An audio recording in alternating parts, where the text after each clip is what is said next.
The Hoop Heads Podcast is brought to you by Head Start Basketball. I consider fun competing every second of every day. Like, to me, that is fun. It's stressful, but it's fun. And I gotta sometimes taper myself back and realize that's not everybody's definition of fun. It's helpful when guys understand that competing and winning can be fun. Matt Lewis is the men's basketball head coach at the University of Wisconsin-Oshkosh. Lewis led the Titans to their first NCAA Division III national title as interim head coach during the 2018-19 season, before having the interim tag removed on May 1st of 2019. Matt has compiled a 77-17 record in his first 4 seasons at UW-Oshkosh. Under his direction, the Titans have made 3 trips to the NCAA Division III championship, won the WIAC regular season title twice, and secured 2 league postseason championships. In 2019, Lewis collected Division III Coach of the Year honors from the NABC, D3Hoops.com, D3 News, and the Glenn Robinson Award Committee. He was also named WIAC Coach of the Year and Division III Public School Men's Basketball Coach of the Year by the Wisconsin Basketball Coaches Association.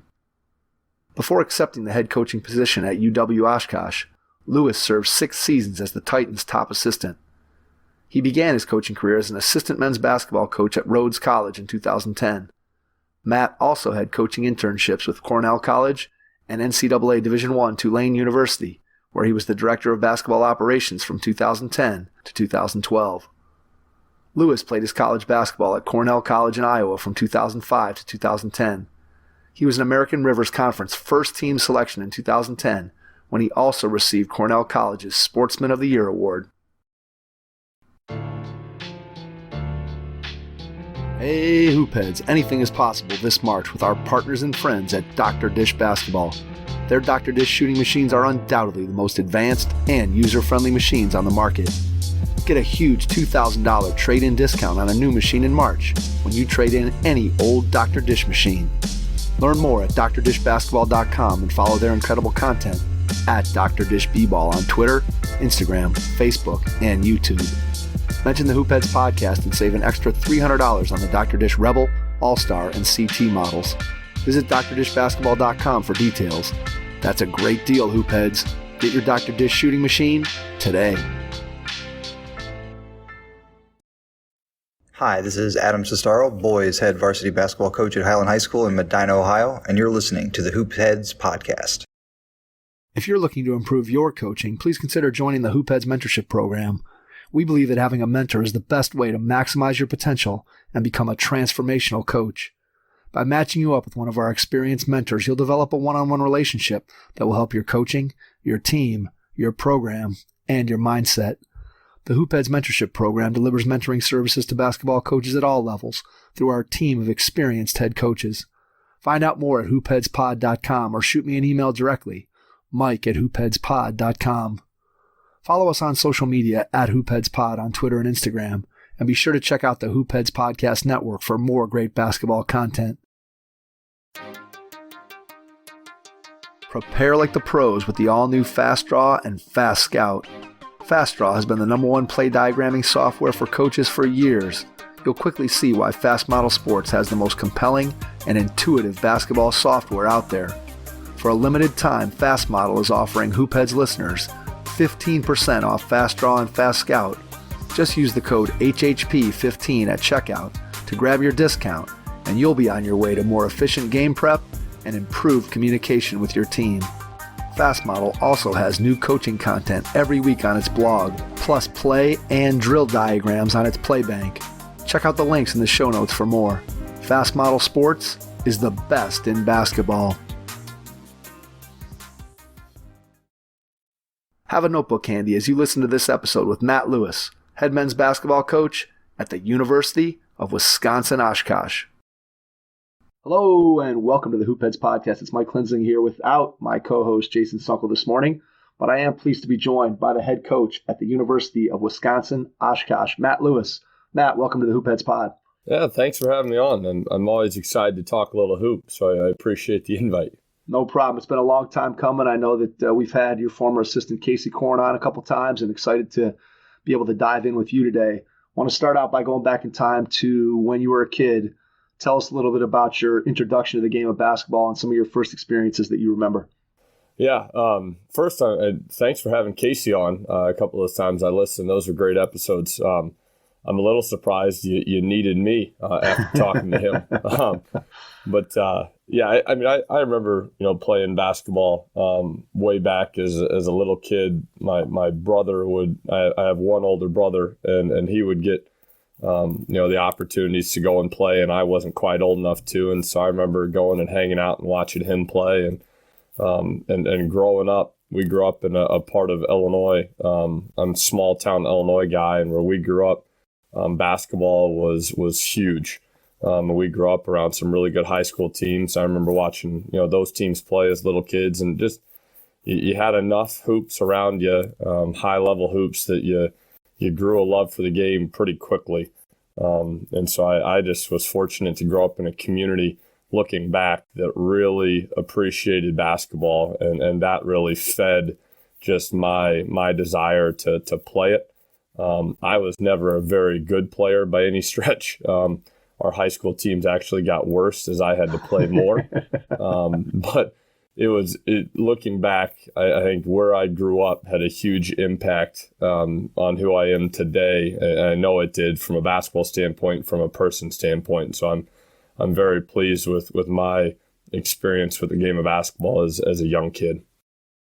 Who were the players that you looked up to when you were younger, whether that was just local kids at the high school or a college player or a pro player? Who was it that you looked up to or that you followed and paid attention to? Yeah, there was back in our little county that we grew up in, or counties, I should say. When I was a real little kid, there was this guy named Merv Joseph. He was not from Illinois originally, but he had come to the States and ended up at a junior college in the area, John Wood Community College, and was a tremendous player. But I remember sitting as like a third and fourth grader watching that guy, and it was like our first exposure to just an elite level basketball player, and that was really cool. I knew I was never going to be that, but it was a lot of fun to watch. And then there were some guys, when you're in 8th, 9th, 10th grade that were more guys you could probably see yourself becoming, and there was a guy by the name of Kellen Fernetti that was a terrific scorer. He was played at Nauvoo. There's a guy, Wade Heisler, that played at Warsaw, who's now a coach up in the Chicago area. Those guys were part of state championship teams. And so, again, small town guy watching other small town guys go and win state titles. You're like, man, I hope one day I can be those guys, and because they were really, really good.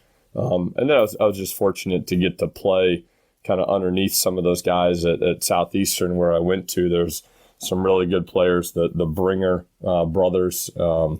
There's some guys in college that I played alongside, some of my teammates that were just tremendous players. And so I always had guys that were better than me that I could kind of look to and like, all right, how the heck can I try and do what they are doing? So again, fortunate to be around some really good basketball growing up. What did that look like for you as you started to take the game more seriously and wanted to really improve yourself and get better? What did it look like for you, let's say your summers when you're a 9th, 10th, 11th grader? What are you doing to improve your game at that point? Yeah, again, looking back, this is the early 2000s. And so the AAU thing was not as big as it is now.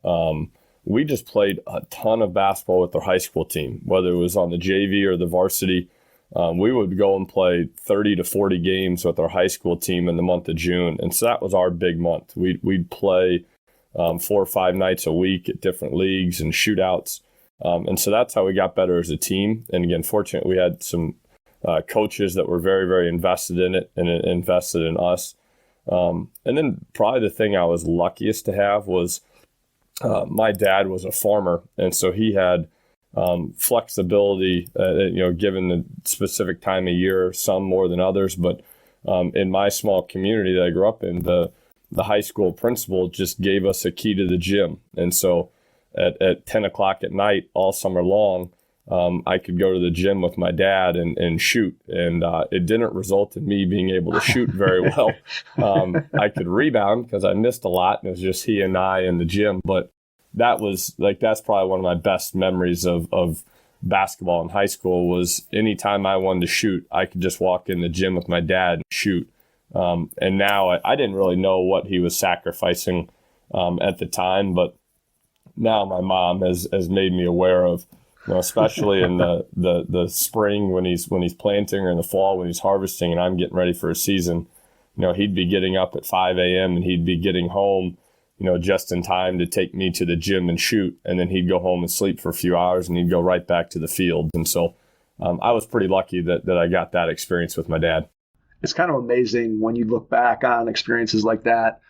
As kids, so often we don't necessarily recognize all the opportunities and sacrifices that our parents or coaches or people that are around us make in order for us to have those opportunities. And I've talked to a bunch of coaches, Matt, that have a similar experience either with their parent or like you with having a key to the gym, be able to get in. And one of the questions I always ask is, did you realize at the time how rare, how lucky that is just to be able to have a key to the gym and have 24-hour access? And typically everybody says, no, I didn't really know it until long after that I found out and talked to other people that their high school gym was locked up all the time. They couldn't get in, and being able to try to find a place to play. And I think it's just something, as you're talking, I'm sure, with your players and as you raise your own kids, it's something I've learned as a parent, that you try to have those conversations to get them to understand some of the things that they have and to make them aware that, hey, you should take advantage of these opportunities, whether it's, again, with basketball or just school or just spending time with your kids as a parent.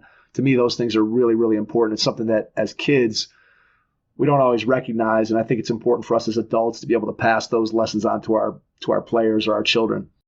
Yeah, absolutely. Yeah, I had no idea what the luxuries I was given, opportunities I had, and I probably still don't fully appreciate it. So, yeah, that is something that we try and pass down. And I'm in a place right now where I have some guys that have a good amount of opportunities and things that have been given to them, and I have some guys that have a little less, but all in all, we all come from pretty good backgrounds. And so I want all of us at Oshkosh to be very appreciative of what we have. When did you start to think that playing college basketball was going to be a realistic goal for you as a high school player?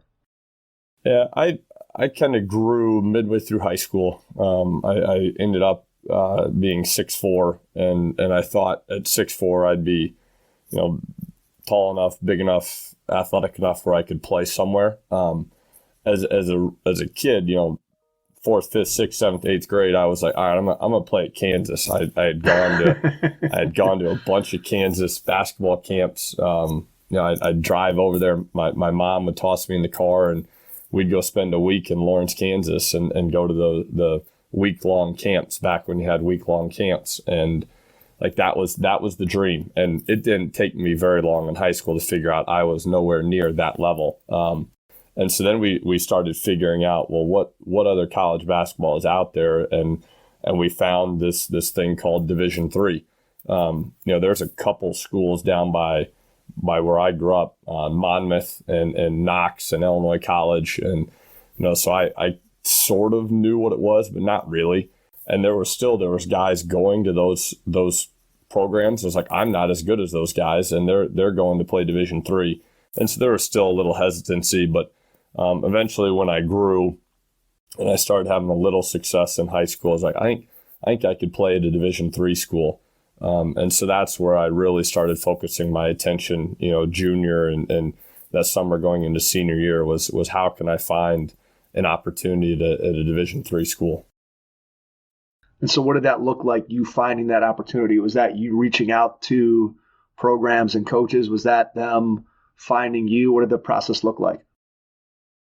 I was 100% the guy filling out the questionnaire online and sending in my DVDs. It was right when they were making the VHS to DVD converter. And so we were getting a couple of tapes on DVD and mailing it into a couple schools that I thought might be good fits. And so I was not good enough where people were calling me, wanting me to play. I filled out the questionnaire online, and then a couple of coaches were kind enough to read the questionnaire.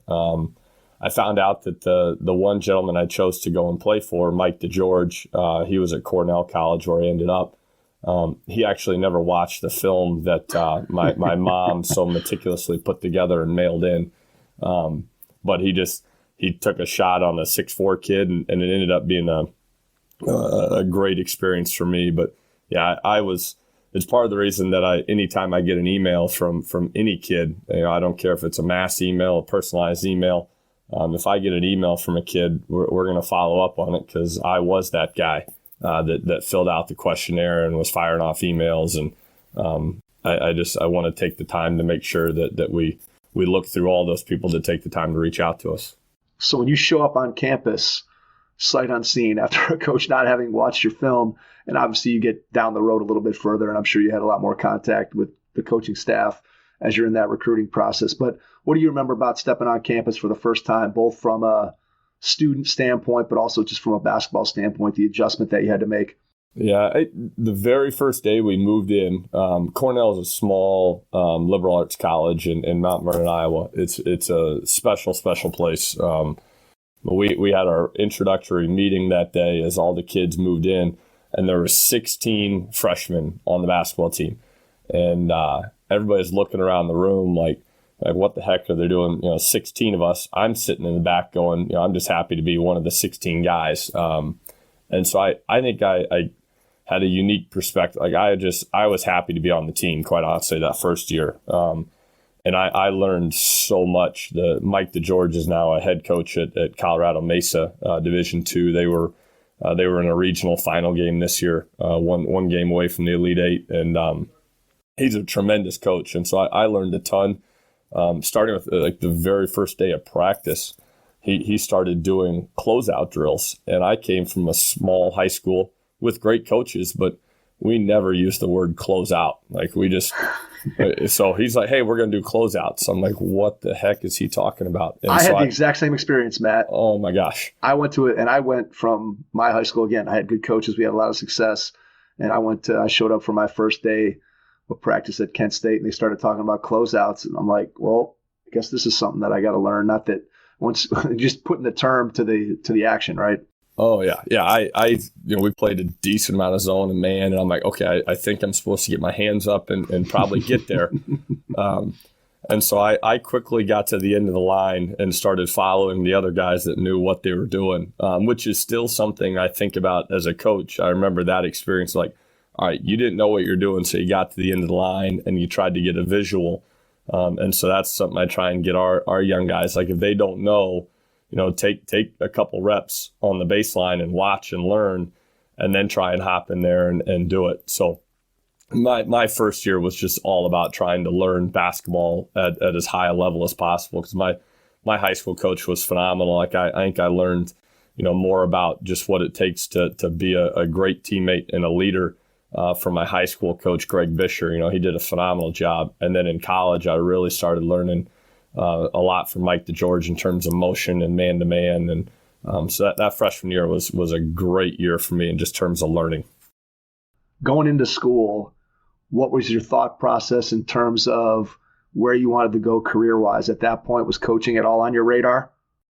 Yeah, that's what I went to college. I think I was, again, naive. I was 18. I was still very naive. Now I'm almost 35, and I'm probably still just as naive. But I was at 18. I was like, I'm going to be Roy Williams. I had in my head I was going to be Roy Williams. So I was going to college to be a college basketball coach. And at some point early in my college career, I don't know what year it was, I toyed with the idea of being in something in business, possibly in insurance, because my parents had recently switched from farming to insurance. And so that may not be the worst thing in the world, just go sell insurance. And then my junior year, third year of college, I dislocated my ankle and I had to sit out the whole year. And during that year, I just spent a ton of time in the office with Coach DeGeorge, just kind of learning what goes into coaching on a day-to-day basis. And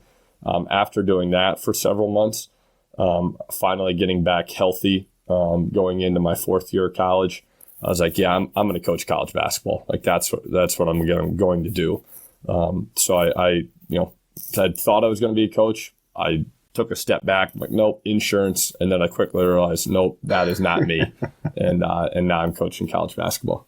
So when you got a chance due to injury to kind of step behind the curtain with your coaching staff and spend some more time with them, were there things that you were surprised that they did or had to do or spent time doing that maybe you didn't realize from your player perspective? Yeah, one part of it was the recruiting piece because I wasn't really actively recruited. I took a visit, but I wasn't a guy receiving a ton of phone calls or mailings or that sort of stuff. So I remember sitting in the office and DeGeorge would spend a good amount of time on our team, but the assistant would be in there doing a lot of recruiting stuff during the day, and I had really no idea what that looked like. And so that was really good just to kind of be exposed to that because I think Coach DeGeorge does a phenomenal job at building relationships with people during that process. And so just seeing how he was doing it. And then the film aspect of things, like, that's when I first started seeing the early sports code that he was getting it on a Mac. This would have been in 2007, 8-ish.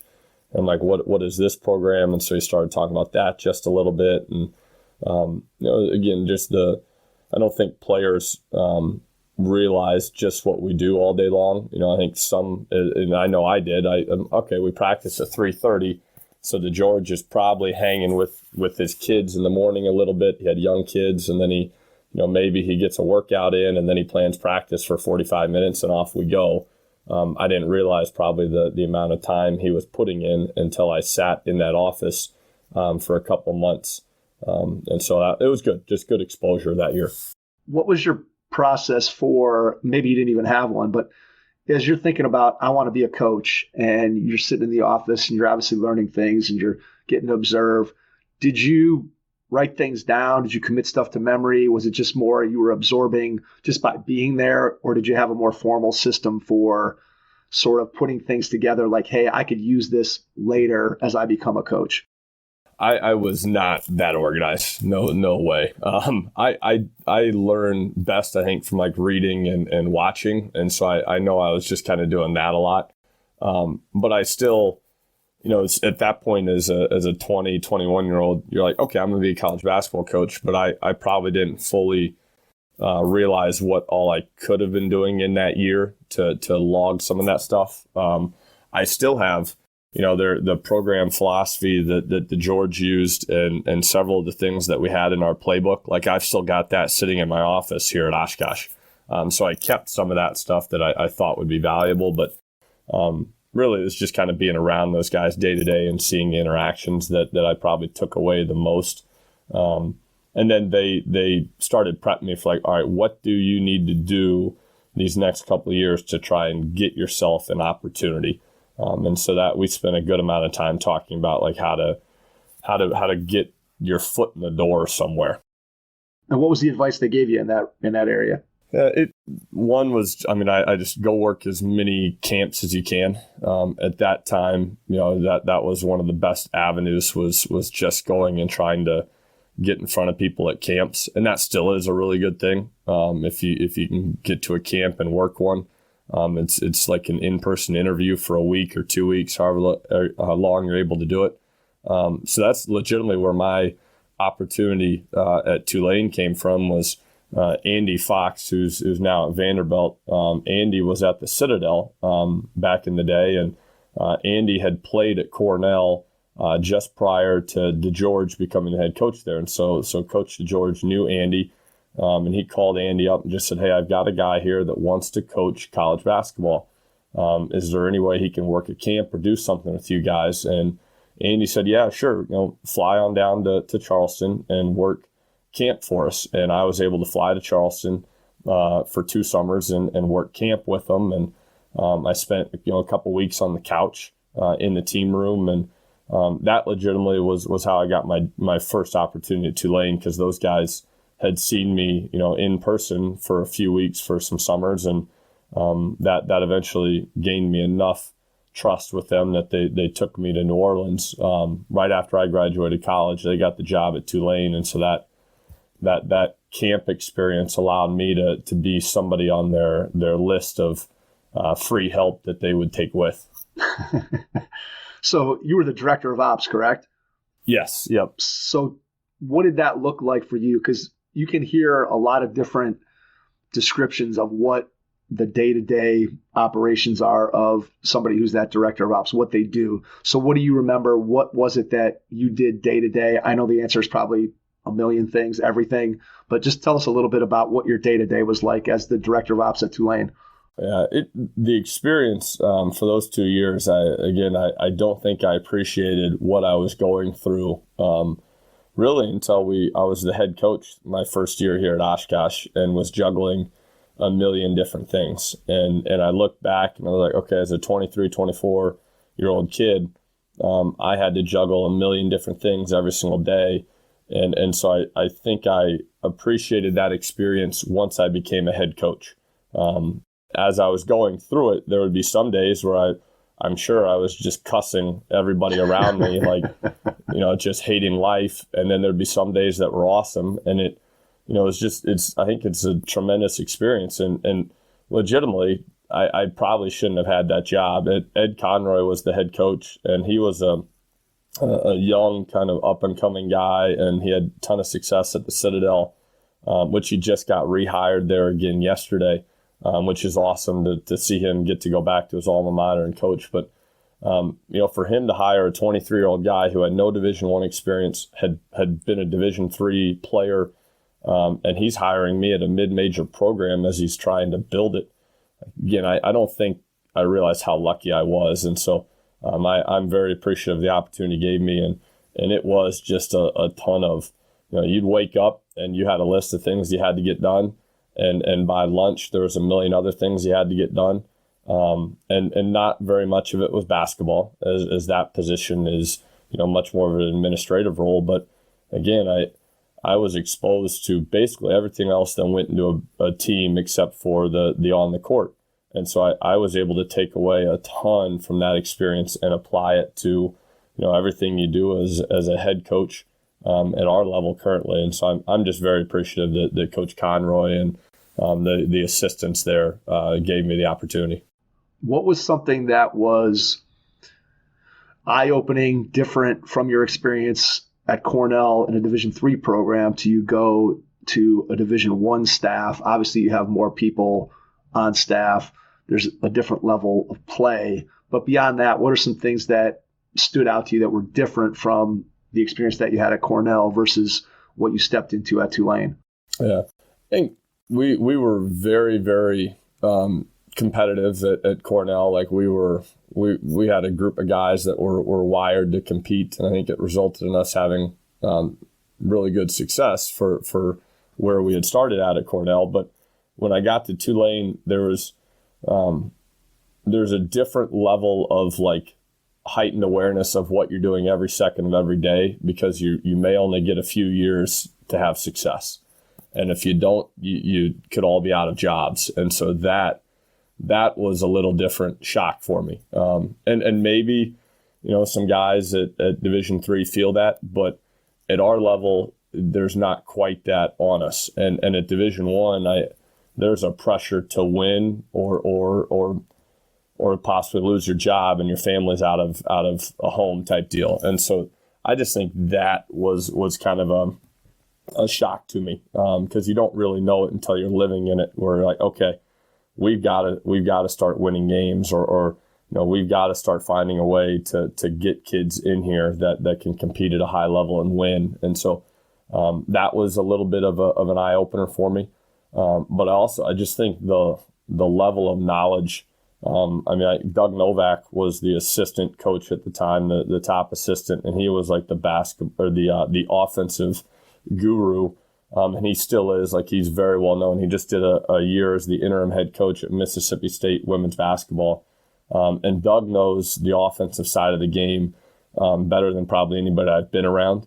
And he would sit in his office and watch film, 16 hours a day. And just, it was crazy, the amount he would consume and the amount of notes he would take. And I had just never seen that. And so I think just being around kind of the preparation that went into the basketball side of things, and they had, more personnel that allowed them to divvy up some of those non-basketball things. But I think that was just great, getting to be around, those guys that they'd work 16, 18-hour days, and they set an example for me of like, all right, this is how it's done at a high level. You work from the time you wake up until you go to bed, and hopefully good things happen. Do you think that work ethic / pressure that you mentioned you got to win games or you could be out of a job, how did that pressure, for lack of a better way of saying it, how did that manifest itself in terms of maybe conversations that coaches would have in the office or things that coaches had to do in order to make that happen? Because I think I've talked to several coaches that have mentioned the same thing, that it's the first time, whether you're thinking about it from a player perspective or a coach perspective, where, when you're a high school player, even if you're a high school coach, there's obviously you want to win, and coaches at the high school level can lose their job because they don't win, but they're losing, and oftentimes their coaching job, right? They still have a teaching job. They're still able to feed their family and those kinds of things. This is the first time where you're an 18-year-old kid and you're under pressure to perform so that your head coach can continue to be employed. So just when you think about that pressure that you mentioned, how did you see that maybe come out in terms of just the urgency that it took in order to be successful?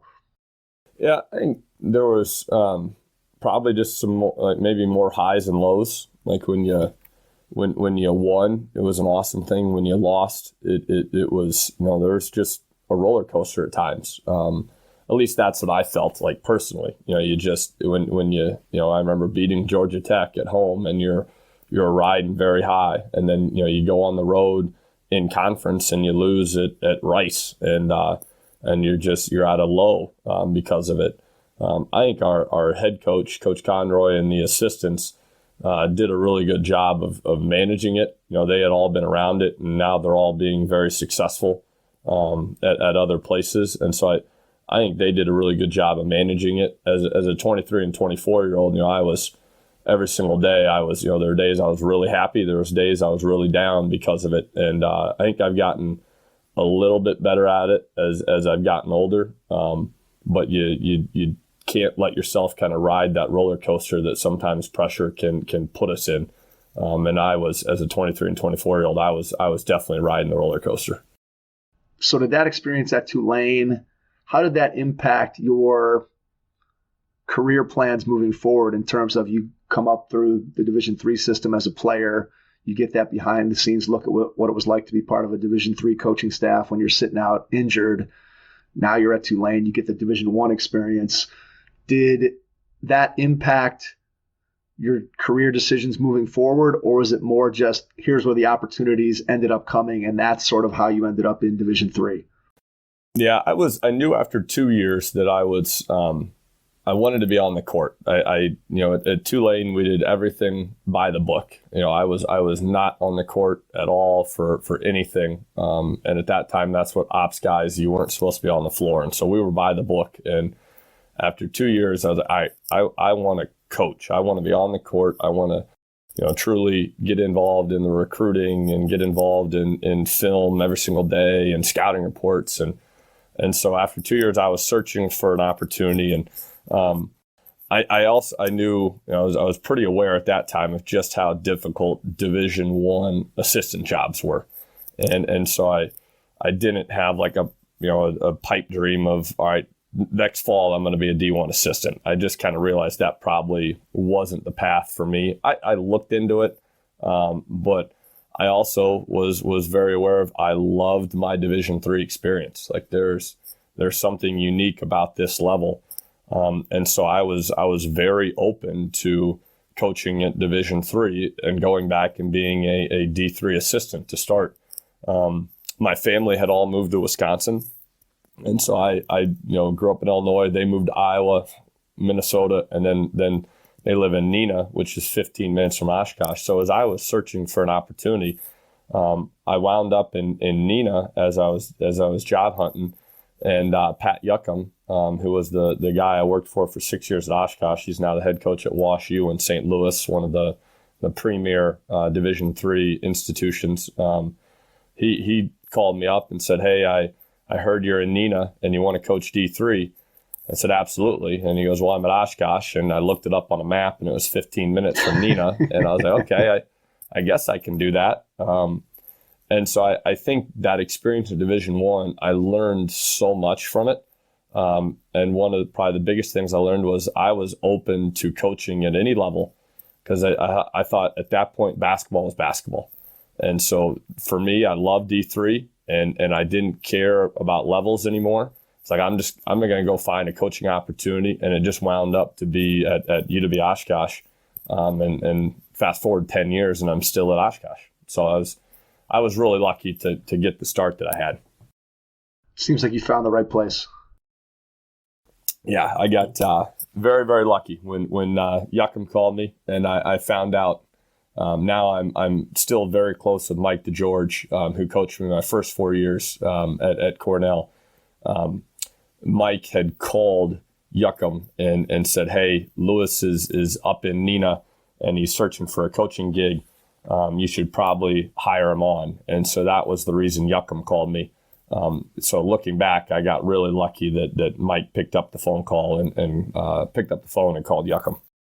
So what was the experience like when you step into the assistant role at a Division III? Now you're back on the floor. Did that part of it energize you? Was it as enjoyable and fun as you hoped it would be to be able to get out on the floor and actually do some real coaching and not just be stuck behind the scenes making copies and running around and doing all the administrative things that I'm sure you had to do at Tulane?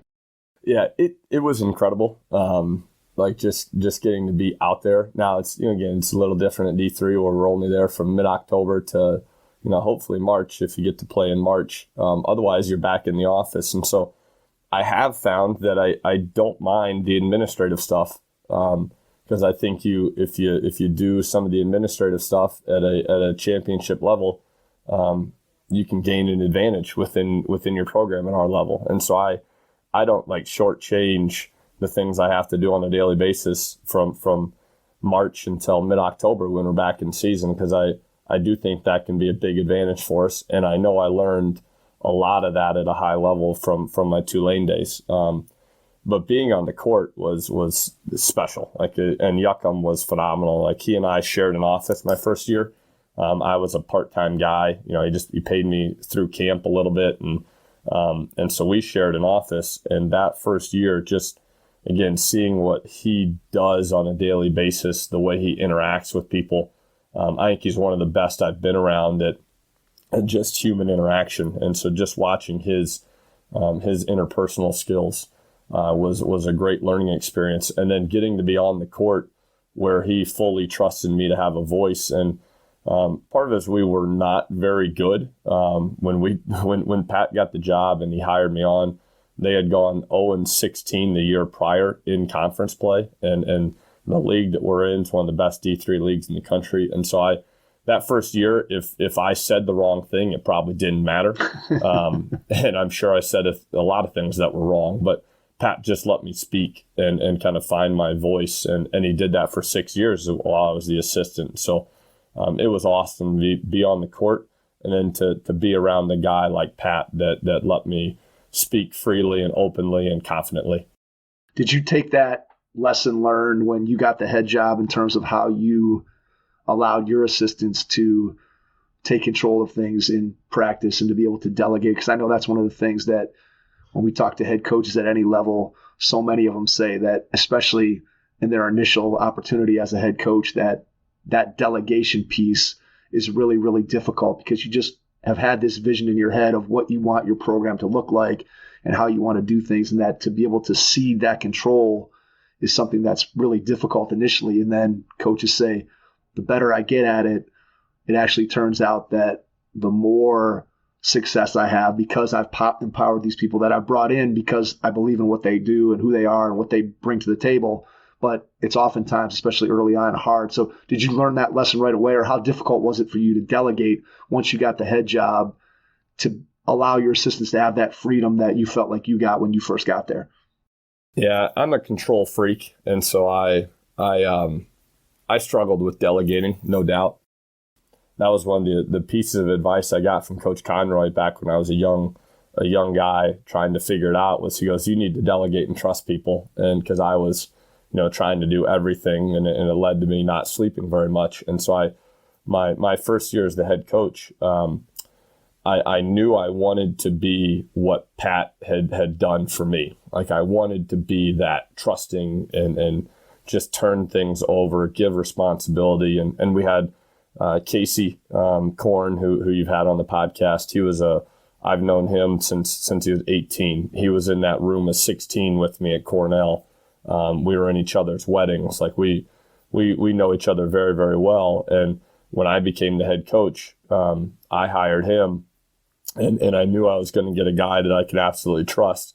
But it was a unique dynamic. Like, you hired a friend, right? Who, sometimes when you hire a friend, you interact differently with one another. And so I know that first year, even though we had a magical year, like we lost 3 games all year, there probably wasn't much up and down to it. We had about as picture perfect year as you could have. I'm sure that I drove him crazy still that first year, because he was sitting in the chair.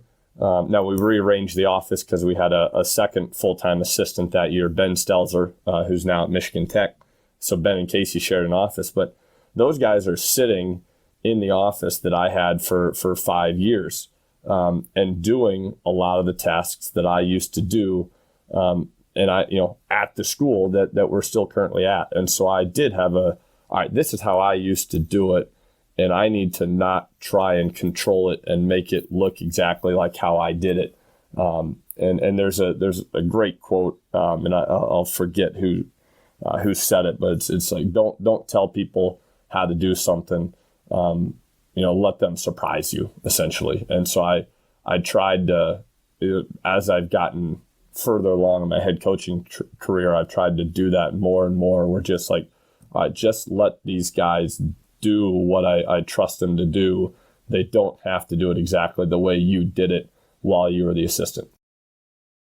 What are some of those administrative things that you mentioned that you do, that your assistants do, your staff does, that you feel like can make a difference in the program beyond just what you do out on the floor? How can you set yourself apart with some of those things that go on behind the scenes? And then how does your staff fit into some of those things that give you an advantage? Yeah. I guess one last thing on that previous question, I just want to hit on, Chad Murray was my 5th year college coach. Mike DeGeorge left after my 4th year, and I was a 5th year guy because of my injury. And Chad Murray was the new coach that they hired, and he was a young, successful assistant.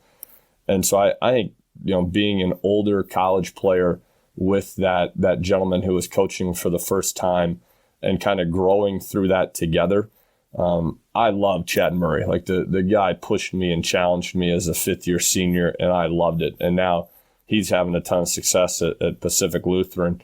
They just made they just won conference for the first time in a long time. And so I remember, being that 22-year-old, 23-year-old 5th year senior with a first-time head coach.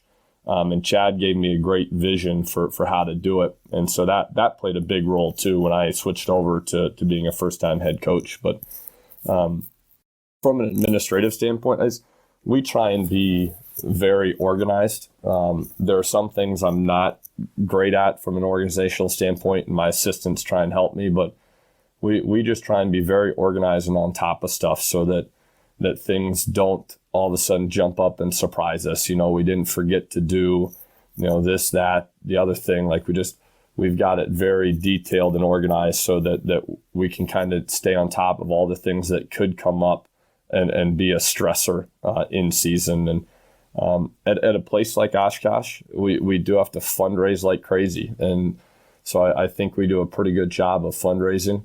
I try and take a good amount of that burden so it doesn't stress our assistants out. But we want to operate at a championship level in everything that we do. So we have to fundraise a large amount of money each and every year to provide our guys with the experience that they have from a player perspective. And then our players get involved in it too. Other random things, I would just obviously the academic side of things is huge. And we just try and be as organized and on top of that as possible because we want our guys to succeed. And again, I don't want our guys to be stressed out. And if you're struggling academically, it can stress you out. And so our assistants right now, Kyle Jones and Koji Vroom, who I hired this past summer and early fall, those two guys do a great job of kind of overseeing the academic side. And then I obviously take a overarching approach, just making sure we're all on the same page as the expectations and the standards. But I want our assistants to know everything that's got to go into a championship level program, not just, hey, Koji, you're in charge of scouting reports and some social media and a little bit of recruiting. Like, no, you get exposed to everything. Kyle, you get exposed to everything. That way you're ready to go when you get an opportunity.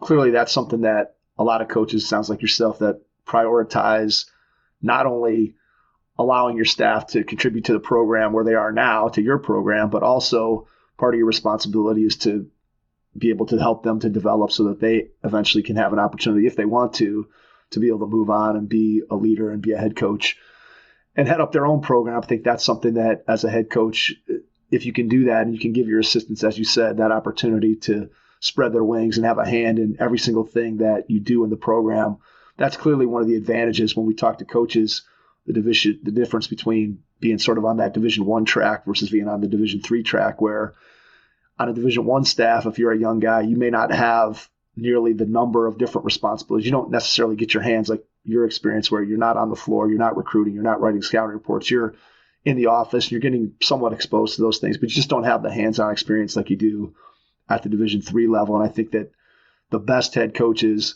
not only utilize the strengths that their staff has, but they also help the staff to be able to grow and sort of get out of their comfort zone so that then they're ready for whatever their next opportunity may be if they get a chance to move on, and whether move up a level or go up to a head coaching position or move up from the second assistant to the first assistant, whatever it may be.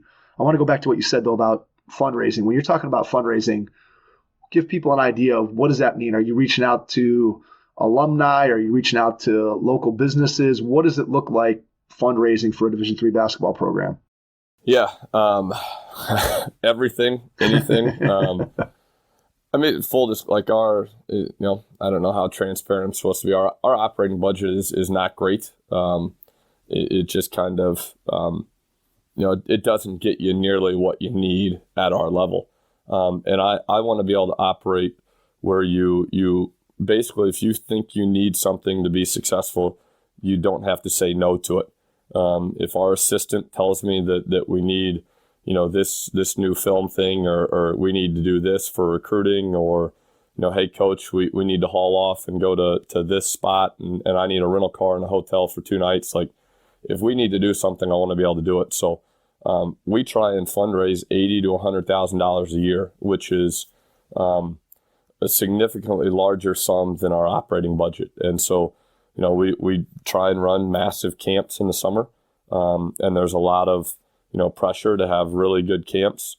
One, I want to put a product of camp out there that kids really enjoy, because as I noted earlier, me going to the Kansas camp, that formed my dream for myself to be Roy Williams. But I want the campers to come here and love basketball. But I also realize that running really good camps can help our program in January when we've got kind of a war chest of money that we can draw from. We run a huge steak fry in the fall that Pat Yuckham, he brought with him from Co, and it's kind of a Wisconsin tradition. I still don't know why you call it a steak fry. Somebody can explain that to me. Maybe that's from Wisconsin, but we run that in October, and it's a huge event, and we get 250 plus people, and we get friends, family, alums, people from campus, people from the community. We run a youth tournament on a Sunday in the middle of our season with 50 teams, and So you don't sleep a lot the few weeks leading up to that, but that helps get you ready for hopefully a national tournament when you've got a little extra money to prepare for taking extra people on the national tournament trips. The NCAA only gives you per diem for 15 players and 5 other staff members. And we want to travel everybody in our program, which is, when you add everybody together, it's more like 27 or 28 people. So you got to have money to take people in a national tournament trip. We sell T-shirts. We ask alums for money. We just redid a locker room, and you're asking alums to donate money to cover the cost of a locker room. And basically any fundraising idea you can come up with, we're willing to try. So you can imagine the last 2 years in the pandemic, when you have no camps, you can't run in-person fundraisers. The stress that a lack of finances can cause. And that's one of the things I want our assistants to know what we need to do financially, but I don't want the burden to be on them because it can cause stress, and I want them to not have to deal with that until they're a head coach. All right, let's talk happy thoughts. Camp, what makes a good camp in your mind? When you're thinking about putting together a plan to run a camp where A, kids are going to have fun, and B, they're going to learn something, what in your mind have been the keys to running a successful camp? I think you use the biggest word is fun. Like it has to be fun. And that's something that is true for us right now with our college program. Is like, if we want to compete at a championship level, but it has to be fun. Because if it's not fun at some point, it's just not going to be worth the investment that's got to go into it. And so I think camp each summer is a reminder of that. Like, we need to create an environment for kids that is fun. And if they are having a ton of fun, then they're probably going to be open to learning something. If they're not having fun at camp, then they're probably not going to take much home with them. And so we try and make sure that it's a really fun environment. Casey up at Lawrence, Casey was phenomenal at it. I think that dude is a fifth grader from the month.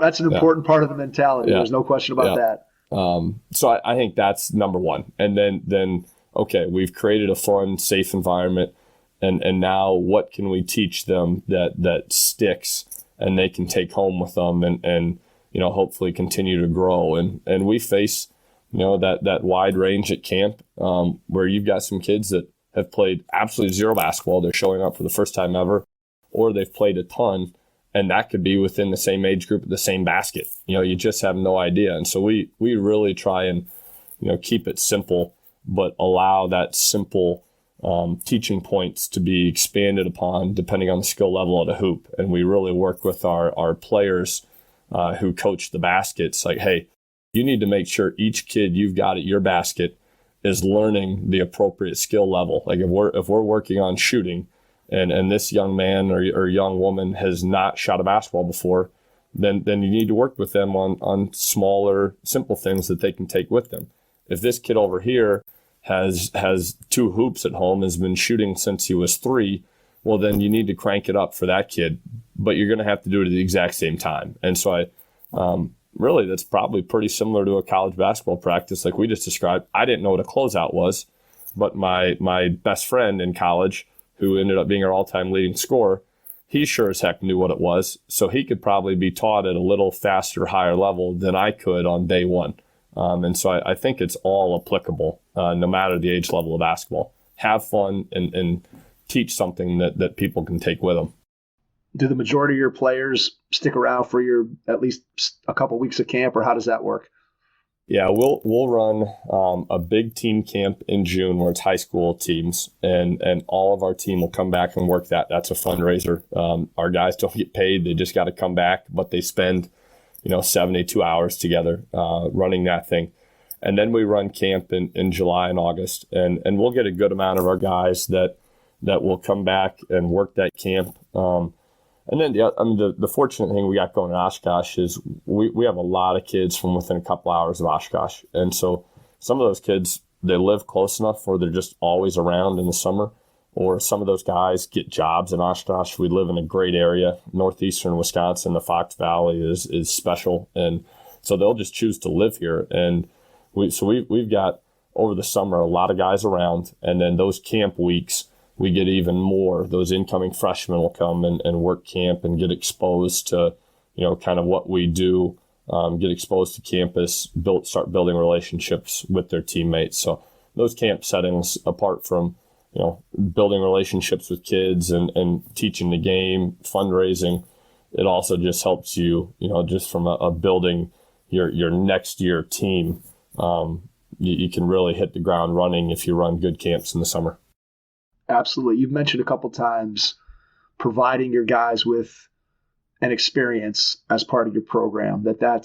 I get the sense from talking to you that's a big part of what means a lot to you. Is you want to win, but you also want to have your guys look back when they're finished or in the midst of their career and say, hey, this is the right place for me. This is a great experience. And you said that one of the things that you try to do is balance out. It has to be fun, and yet at the same time, you have to have that championship expectation that you guys have built. So as a head coach, what does that look like, whether it's philosophically or actually what you do day to day? How do you balance that idea of fun with championship expectations? Because sometimes people hear fun, they're like, oh, it's just kind of loosey-goosey and guys are playing around and it's not. And so you and I know the difference, but just explain to us how you get to that point or what that looks like philosophically in your mind, fun and also championship expectations being balanced. Yeah, it's for us, and this is a credit to Pat. It's a credit Pat Yuckham and Mike DeGeorge. And it really goes back to John Tharp when he was at Lawrence, which is a kind of a cool thing that Casey, now one of my best friends and worked at Oshkosh with us, he's kind of in this coaching tree that is now back in charge of Lawrence University, where we all kind of started with John Tharp. But anyways, that's probably a full podcast in itself. So those guys all started building this program philosophy, and we've all tweaked it. There's several of us that are in coaching, and we're going to see a lot of each other at the Final Four in New Orleans here in 8 or 9 days. But those guys built a philosophy, and the last piece of it is have fun in the process. And so when Pat got to Oshkosh, he's like, hey, this is what I want the program to be about. And we sat down and we looked at it. And so that's really simple. Like that's what DeGeorge had at Cornell. Like I can buy into that very easily. And the last piece of the mission statement was have fun in the process. And a part of that is you have to define what fun is. Because there's everybody's got a different perception of what fun is. To some people, fun is just kind of horsing around all the time, which is great. We need that. Like we need a loosey-goosey atmosphere at times.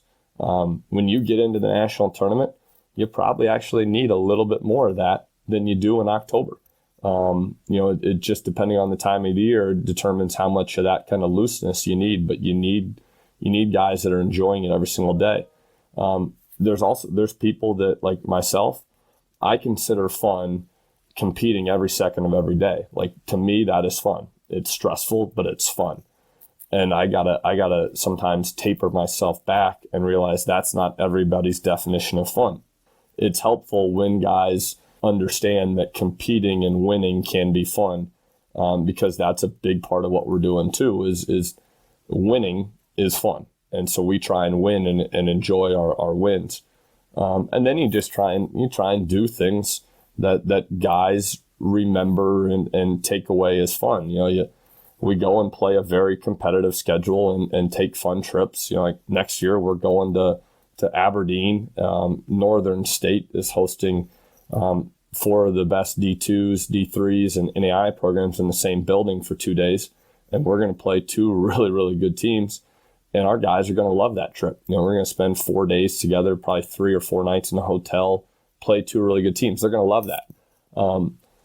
We go on foreign trips. We're going to go on a foreign trip in May of 2023.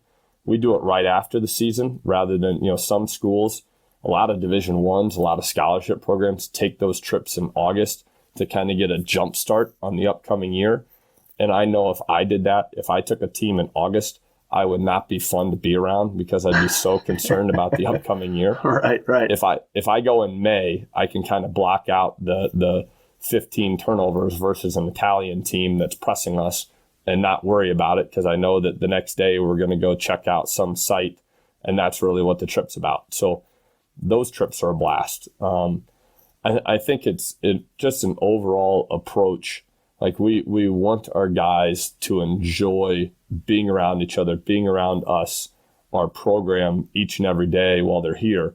And there's going to be some moments that aren't fun. And hopefully if you're not having fun, there are teammates that are, and they can give you a little bit of juice, a little bit of passion.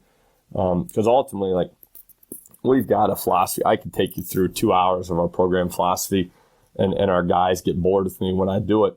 But ultimately, that's what I want. Like you used the word care back at the beginning of your question. Like I want our guys to have something in Oshkosh they care about, and they care about far beyond graduating. 30 years from now, when we're hanging out together, reminiscing, it still means something to them. And I think in order for that to occur, we've got to have great relationships, and they have to have had fun and enjoyed their time at Oshkosh.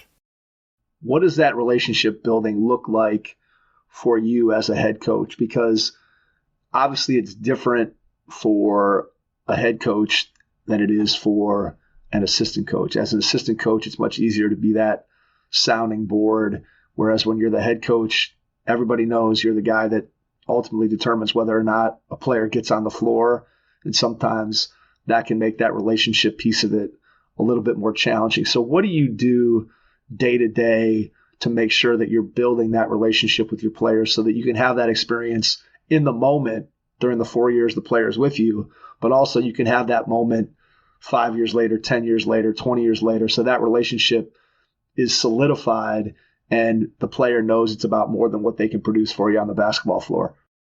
Yeah, I think it starts in the recruiting process. And I think it's one of the special things about our level is typically we are recruiting young men from very early in a Division I, Division II. You start recruiting kids, usually early in their high school career, but sometimes they're finding guys like, a kid shot it really well at one of the new June live periods, and they offer a kid, and then the kid commits 2 months later. Like, when we're in the recruiting process, we're still recruiting kids right now that I've known since, early in their junior year.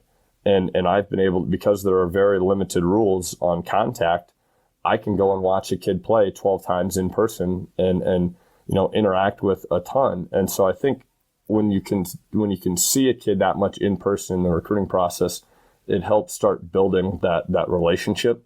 And we talk a lot about trust, and that was a big thing for Mike DeGeorge at Cornell. We broke every huddle at Cornell with the word trust, and it's just the ability to create and develop trust is paramount. But it's a difficult thing because as much as you want to build trust during recruiting, you don't really build trust until you're living your lives every single day together when the young man gets to campus. And then when you start going through some good times and some bad times together. If everything's always good, you do have a relationship, but you probably need your relationship tested at some point. You need to go through some bad things and then be standing on the other side of it together. And you've probably got a stronger relationship than if everything was just, a great, easygoing relationship. We try and just honestly have an open door policy where I am available 24/7. And we can have any type of conversation a guy wants to have or needs to hear. Like we're going to have great, fun conversations, but we're going to have challenging, heart-to-heart, open, honest conversations where we just look each other in the eye and we tell each other the truth. And sometimes that's the guys telling me things. Sometimes that's me telling it to the guys and having those type of conversations. But I think it's just a day-to-day approach where we're trying to invest in one another. And it is different. You transition from head coach or from assistant coach to head coach. Those assistant coaches, and I was fortunate enough to be one here at Oshkosh, you do get sometimes like a behind the curtains look with the players. Like they'll they'll be a little more open, a little more loose around you. I try and, like, we have film sessions basically every day, and I don't show up to the film session until right at the start of it, or maybe a couple minutes late, because I know that when they're in there with the assistants, they just horse around. Like, the players are just joking and cracking, making fun of each other, making fun of the assistants. They're making fun of me. They're talking about things that are going on in their day-to-day life, as a group. As soon as I walk in the door, it's a little bit more all business type approach. And so I'll find out, hey, you should have heard the thing that so-and-so said before you walked in the room. I'm like, why don't I get to hear any of these things? So you try and create an environment where guys feel open and comfortable to have honest conversations with whoever it is in the program. And then hopefully at our level, we can retain those guys for 4 years. And over the course of 4 years and a lot of that type of interaction, you've got something pretty special when the kids walk away from it. Let's talk a little bit about on the court philosophy and style of play and how you have evolved as a coach when you think about just the way you want your teams to play. Where are you as far as being a head coach and nailing down the way you want to play? Obviously, there's some year-to-year adjustment. Obviously, the game evolves and changes over time. But when you think about the ideal way that you want to play or you want to put your program together, where do you feel like you are on that timeline of your evolution as a coach in terms of having a really good handle on what you want to do out on the basketball floor? Yeah, I'm pretty comfortable with where we're at. We've had a good amount of success doing it the way we've done it, and obviously year to year it looks slightly different. But I learned from some really good guys, in high school and college, at Tulane, and then with Yuckham here. I've learned from some really good teachers of the game, and then when you start having success with what you're doing, it enhances the buy-in from you personally. It gives you confidence in your approach, but also from the program as a whole. And so when guys come into our program, they know that we have won doing it the way we've done it. And what we do, we're a man-to-man defensive team that prides itself on competing every single possession. And so, like, overall philosophy defensively is we are going to compete and play as hard as possible defensively.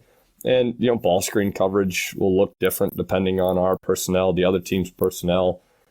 Maybe, as the year goes from October to hopefully March, some of the small things that you emphasize within that man-to-man, it may change, or you may all right, we found a ton of success really emphasizing these two things. So we just keep emphasizing those. And next year, the emphasis might be slightly different depending on what you're having success with.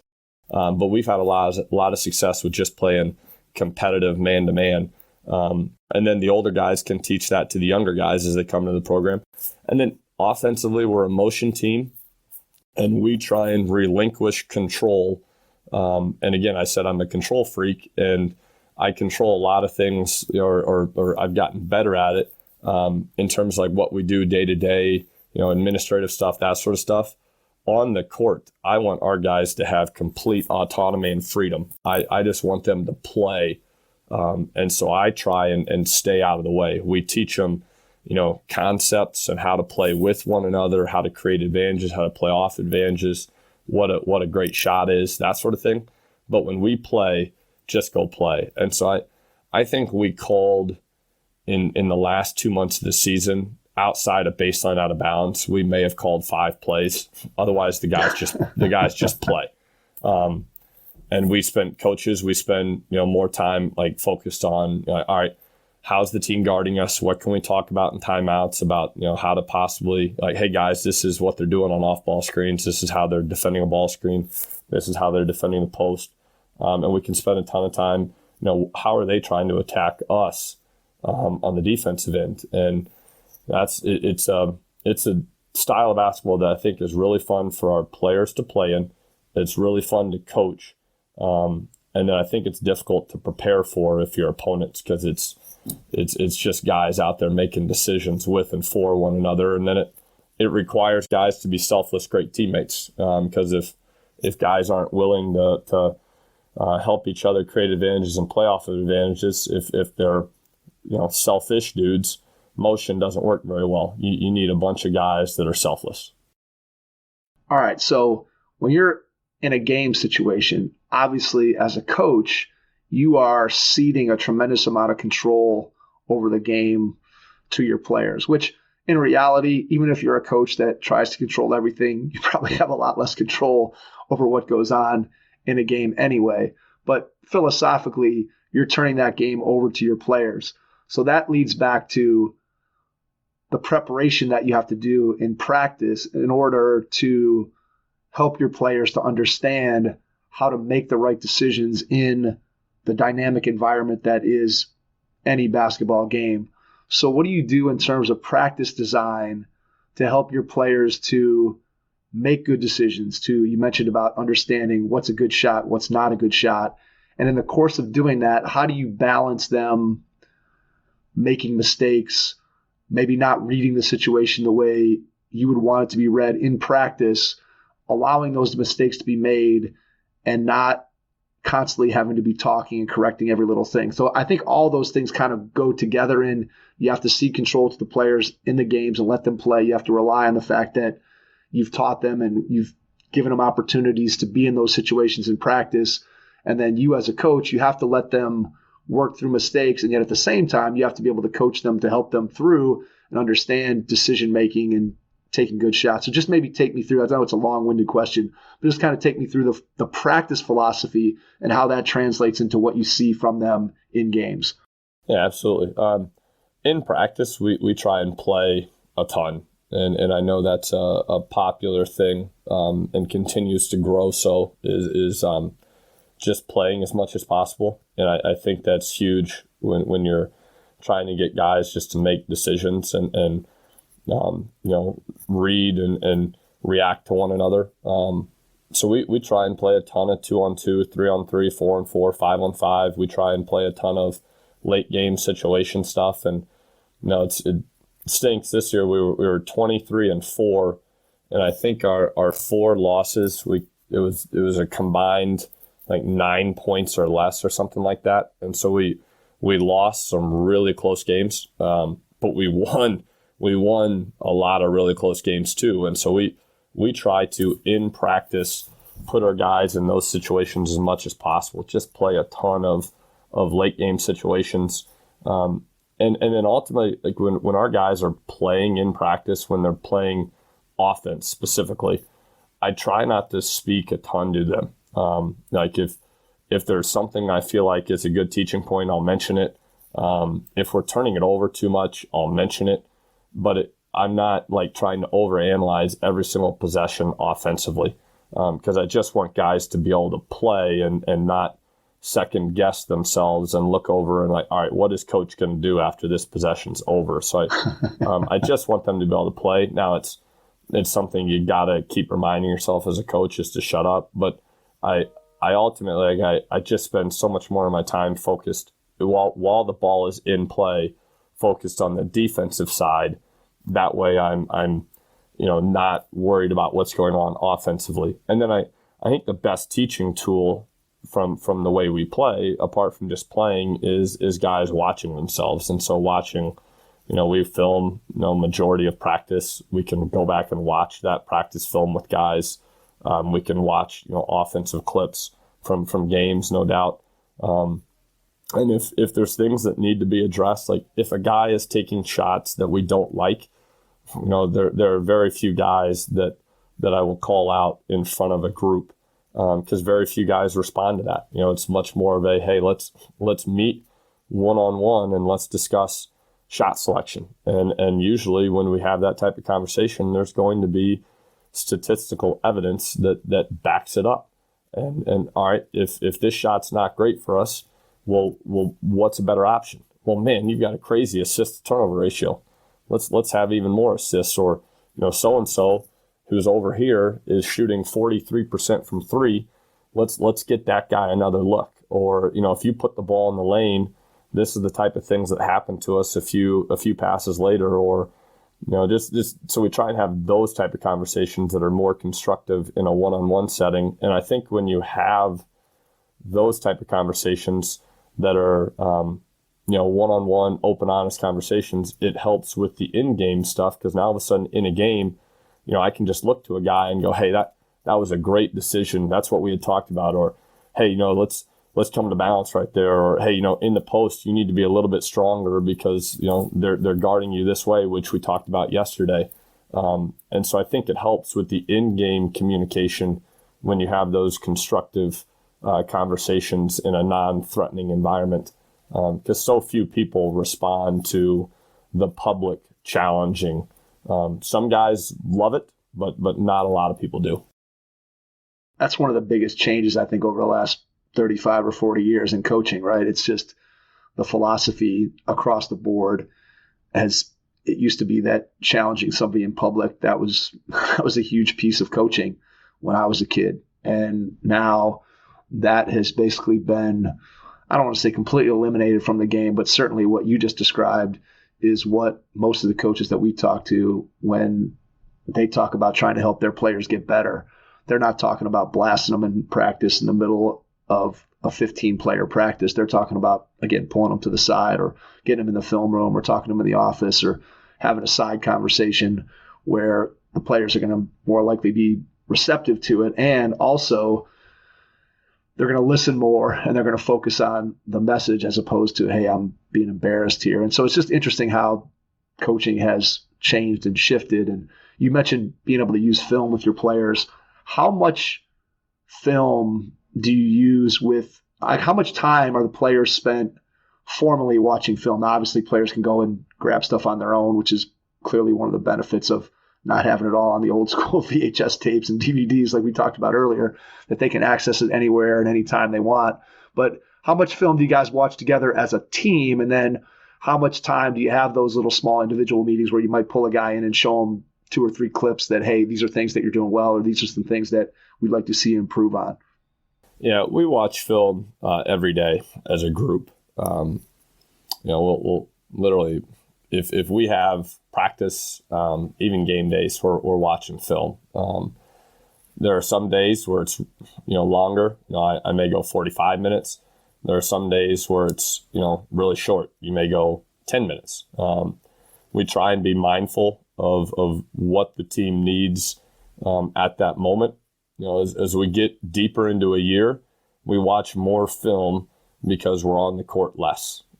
We try and be very mindful of where they're at physically. And so we spend more time probably on the mental, hey, if you guys know what that other team does and what they're going to try and do to us, how we can attack them, that sort of thing, then physically we just need to be ready to roll on race day. And so we try and tailor those film sessions, the length of them, the content of them, to what the team needs, what time of year is it, that sort of thing.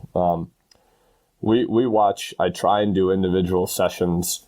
Obviously I can't do it with every guy every day, but I try and have a few guys in my office every day. And then we try and have, all right, I walk into practice and I got 3 clips for a guy, do some of that sort of stuff. Because I learn best by reading, by writing, by seeing. I don't learn well when somebody tries to say something to me. In a game, if my assistant tells me how many fouls a guy has, there's a 50-50 chance that I actually process how many fouls a guy has. Usually I just walk over and I look at the guy's sheet and then I've got it. And we went to this thing a few years back where we've got timeout cards, where we put timeout cards on the floor. It's one of our volunteer assistants, Greg Yankee, who's incredible. He's been with us for 10 years. It's probably our best recruit ever, was getting Greg Yankee. So he can't hear very well or speak very loudly, and I can't hear at all. And so he came up with these timeout cards where if we have 6 timeouts, which at our level we don't have medias in the regular season, you get 6 timeouts. He just has a big 6 on the floor, and he just points at the 6. Well, that helps me because I just see it and I know it. And so I think I realize how I learn, and I think a lot of our guys learn better when they can just see themselves, as opposed to me trying to go out on the court and talk them through what occurred. And so we try and use the film as much as possible in a group setting, in an individual setting. I think it just helps us with that learning process. And then hopefully guys by March, their understanding, their knowledge of the game, their application of the game is at as high a level as possible. To follow up on that, how much film are you watching on let's say a weekly basis during the season? So how much are you watching your practice film, and then how much film are you watching on an upcoming opponent? Yeah, I try and watch, I don't know, every too much is the word? Yeah, is that the word you're looking for? that would be my wife says so. Absolutely. It's pretty much what I do during the day while I'm in the office. I'm watching film, and then you go to practice, and then we go to a lot of in-person recruiting, and then I just stay up. Every night I'm up till really late at night, and you just don't sleep very much. But I think it's what you got to do to be successful, or at least the way we found to do it is you watch a ton of film, and I like standing on the sideline as a coach and being as prepared as I can possibly be. I don't like going into a game and not knowing what is this. Okay, my assistant watched all the baseline out of bounds, but I didn't watch any of them, and I don't know what they're going to do. He's kind of told me what they're going to do, but I haven't physically seen it. And so while he knows it and he has taught the team it, and he's probably got some calls, I want to physically see, every baseline out of bounds that they're going to run. So I've got to go and spend time doing it. I want to see tendencies of the players that we're playing against, not just have somebody tell me that he really prefers his right hand, left shoulder. I want to see it, because then I know it and I can better, I think, communicate it to our team. So I think you just got to watch a ton of film. And some guys, may need more than others, but ultimately I think you just got to invest a lot of time in it. And I know our assistants do a tremendous job at it. They don't have kids yet, and so they basically are consumed by it. And fortunately, I've got some assistants in Kyle and Koji, and then the last few years with Casey, Pete, Ben, Dylan, those guys, they just ate up film, and it's really helped us. And I'm sure that goes along with the same thing, jumping over to the recruiting side of it, especially during COVID, where it was difficult at times to be able to get out and see players in person. What's been your process for recruiting? Maybe take us back to the very beginning. How do you identify the players initially? How do you put together that first list of guys that you think would be a good fit at Oshkosh? Yeah, really, again, any means available to us. There are kids that you just know about that are local kids that you've heard about or you've seen while recruiting other players, or they've been at team camp. All sorts of those ways that kids get into the funnel. There are kids that get recommended to you, emails, phone calls, and there are kids you go and you watch at AAU events. Like we'll start going to some AAU events here in the next week or two, and those kids start getting on your 2023 list. And so we're open to really any avenue in terms of finding kids, and we're hunting the high character, great teammate that can help win a national championship. I don't think that's a shock to anybody that knows our program, the type of kid that we're looking for. And that's what we're, all right, the kid can really play. He can help you win. Well, how is he? Is he a high character kid? Is he a great teammate? He's not. Okay, on to the next kid. And so we really try and do our homework and sort through that, through the spring, through the summer, into the fall. And we spend a lot of time, identifying kids and then going and getting to know those kids. And really that's what it takes. Like you got to invest a ton of time into it. I'm not a big, the work smarter, not harder thing, like that doesn't really apply. Like I think if you want to win, and you want to do it for year after year after year, you've got to have both. Like, you've got to be creative in your approach, and then you've got to spend a ton of time on it. If you're trying to find ways not to do quite as much, then somebody's probably out there doing it smarter than you and doing it harder than you. So we try and invest a ton of time in the recruiting process, and getting to know those kids, getting to know their families, and hopefully, we get a kid to buy into what we're doing at Oshkosh and pick us. And then usually, it's this time of year, we're waiting on kids to decide, and you're already like, all right, I got to start on 2023s, and I'm still waiting on the 2022s. So it's a never-ending process, but it's what you got to do, and so we embrace it. Do you find yourself recruiting kids who are being recruited also at levels, Division II, Division I, that they're kind of waiting to hear, maybe I'm going to get that last scholarship if somebody transfers, or just the type of player that you're looking for when you identify them early on and get in, you're building these relationships with them? Are you looking for those borderline kids who maybe fall through the cracks at those higher levels, and now they can really help you again, provided that they have the high character, the intangibles, and the things that you're looking for? Yeah, no doubt. It's true at every level of college basketball. You need, in order to win at your level, you need guys that can play at the level above you, in quotes. Like, when we go and recruit kids, we oftentimes are recruiting kids that have D2 scholarship offers. And that's fine. If a kid's got a scholarship offer, great. That just means it's probably the type of kid that we need to get at Oshkosh. And there are kids that have D2 scholarship offers that we don't think are good enough. There are kids that don't get any offers that we think are unbelievable, and we're not sure why they don't have offers. It's in the eyes of the beholder a little bit on some of that stuff. And so we don't shy away from if a kid's getting recruited by Division II. Like, that's, to us, it's all right, awesome. Let's go win some of these battles. And that's, you look across our roster, and we've got a number of guys that had scholarship offers out of high school and passed on them, or we've had guys transfer back from Division II, and are very good players. And ultimately, we've got to find kids that are competitive, they love it, and they continue to improve. Because receiving a scholarship offer, going and playing college basketball, that's literally just the beginning of it.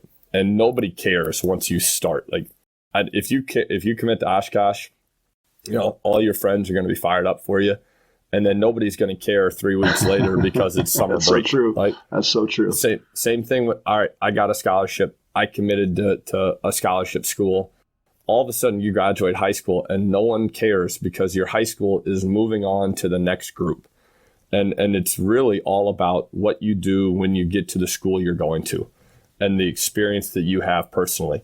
You're not, it's something I battle, and I'm probably going off on a tangent here, but a lot of us are like trying to prove something to someone else. Like, I think that's a big thing when you're getting offers or you're committing to a place and there's all that excitement. We're all trying to prove to other people besides ourselves that we're worthy of it or we're this good.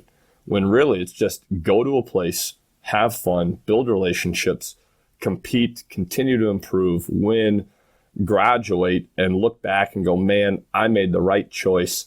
That was the place for me. I had an unbelievable experience, and it doesn't matter where it was, the level it was, the name of the school. So we want guys that just want to come and do those things. And you oftentimes end up recruiting against scholarship schools because of the talent aspect of things. But yeah, sorry, long answer there. No. How do you balance when you're evaluating a player, what you see from them with their high school team versus what you see with them in an AAU environment? Do you look for different things depending on the environment? Is there one of those two situations that you weigh more heavily in terms of trying to figure out whether or not a guy is going to be able to help you to compete for a national championship at Oshkosh? Just how do you balance the AAU versus high school environments when you're recruiting a player? Yeah, I think it depends.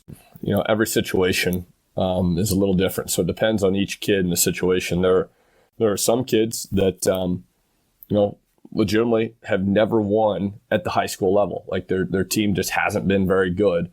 And so you might go watch them play in high school and their team just gets rocked game after game. And it's hard to tell if the kid can contribute to winning. And then he goes and he plays AAU and his team wins. Or they go to the high school and we've recruited kids from high schools where their role was like they're like the fourth best guy on their high school team, and then they go play for an AAU team where they're a little bit more of a prominent feature. Or the other route, they're the best player at their high school, and now they're the fifth best player on their AAU team. And so you see kids in all these different dynamics, and how do they handle these different dynamics? How do they handle high-level games? And sometimes you're able to see those high-level games when they play high school. Sometimes you're able to see those high-level games when they play AAU. How do they react at an 8 a.m. game in July when they played at 8 p.m. the night before? Do those kids' motors run hot at all times? Are they competitive? So I think, again, we're lucky where we're at because we recruit so many kids from Wisconsin and the surrounding states and Illinois, Iowa, Michigan. Like, we can see kids in a variety of settings, and it really allows us to get a full picture of who they are, or as full as we can get without actually coaching them. Because I just don't think one setting, one weekend, I just don't think that's enough to truly judge a person. If you had to narrow it down to one intangible that you're looking for in a recruit, that this is one thing, it's non-negotiable, this kid has to have this. There may be some other things that we'd like to have that we can work around, but they have to have this one thing. What's your number one intangible you look for in a recruit? Yeah, I think he's got to be a high character kid. If he's a high character kid, then I think a lot of the other things that we look for are probably a part of it. Like he just, the way he treats people, the decisions that he makes, it needs to be at a very, very high level. And likely that'll lead kids to being the other things that we want, or at least giving them a good base to build those other things. And usually your high character kids are going to go and compete and be selfless guys because they want to help their teammates be successful, and they know that they need to compete and be selfless on the court in order to help the team. And so they got to be a high character kid, and that's tough to tell just by watching one game. Like, you got to watch a lot of them, then you got to talk to people around them. But usually if you see some kids doing some of those other things and then you watch the way they interact, you talk with them, you talk with their families, their high school, their AAU coach, everybody, and everybody just keeps saying how good a kid the person is, well, then that checks that box. But we will not compromise the high character piece. Absolutely. I think that when you find those kids that, as you said, that if the kid has high character, that you're going to be able to work with them in a lot of different areas, and their coachability is going to be high. And when they have that, that's really what's going to allow you to put together the type of program that you've been able to build and that you continue to want to grow and sustain your success. We're coming up here on an hour and a half, Matt, so I want to wrap it up with one final question, two-parter. First part, when you look ahead over the next couple of years, what's the biggest challenge that you see ahead of you? And then number two, when you wake up every day in the morning, what's your biggest joy about being the head coach at Wisconsin-Oshkosh? Yeah, biggest challenge. I mean, I just think we've risen the expectations to a very, very high level, and it's the expectations now are to compete for conference championships every year in one of the best leagues in the country, and make it to March, and then try and make a run. And I don't apologize for those expectations because that's been what we wanted. We want people to expect us to compete at a championship level every year. Well, you've got those expectations, and so now the challenge is to keep them there, because everybody's coming to knock you off and put themselves in that position. And we've got a great league, great coaches, players that are very, very talented across our league, and it seems to just get better and better every year. And so I'd say that's the challenge is let's sustain what we've built, and then find a way to continue to raise the level of what we're doing. Biggest joy would just be I get to do it. I'm not from here. I've been here for 10 years, but nobody in my family's from this area. this was a foreign place to us before we moved here, but now it's, my wife loves it here. I've got 2 twins that we adopted from this area. My mom and dad live 15 minutes from here. My mom works a mile from Oshkosh's campus. I've got a brother and a sister-in-law and 3 nieces that live, a mile from my parents. My mother-in-law moved here from Florida. My brother-in-law moved here from Florida and has 2 kids. I've got friends that I coach with. I've got a friend that lives 2 miles from me that now is a head coach at Lawrence. I wound up in a place that despite not being from here, that feels like home, which I think is a pretty awesome thing to wake up to every day. Absolutely. I think the opportunity to feel like you're in the right place, both from a professional standpoint, but also the fact that your entire family has relocated there, I think speaks highly of what you've been able to build both professionally and personally in that area out there in Wisconsin. So before we get out, I want to give you one chance to share how people can reach out to you. Where can they find out more about your program? So if you want to share social media, website, email, whatever you feel comfortable with. And then after you do that, I'll jump back in and wrap things up. Sounds good. Yeah. Thank you very much for the time. I know we went long, but I appreciate it. It's been a lot of fun. You can reach me, via email and phone. All that stuff's listed on our website. So if you just go to UW-OshkoshTitans.com, you can find my email, my phone number. I'm on Twitter at UWO Coach Lewis. I'm fairly active on Twitter. I'm not like an extreme basketball content guy. I'm not tweeting quotes and thoughts and concepts all day long. Likely in the next couple of weeks, I'm going to be tweeting a lot about food because we're going to New Orleans for the Final Four. So, nice. But you can interact there. And the other thing I'll toss out is if people are out there and they want to interact with our guys at all, our guys are very interactive right now on LinkedIn. For some reason, that's a big thing right now with the college kids on our campus. So we've got unbelievable dudes at Oshkosh. We're very, very fortunate to get to coach the type of guys that we get to coach. And those guys have a lot of fun with connecting with people on LinkedIn. So if you looked up a roster and started adding some of those kids, they're going to do special things. And a lot of them enjoy connecting with people on LinkedIn. Matt, cannot thank you enough for taking the time out of your schedule today to jump on with me. It's been a lot of fun learning more about you and your basketball journey. To everyone out there, we appreciate you listening, and we will catch you on our next episode. Thanks. Thanks for listening to the Hoop Heads podcast, presented by Head Start Basketball.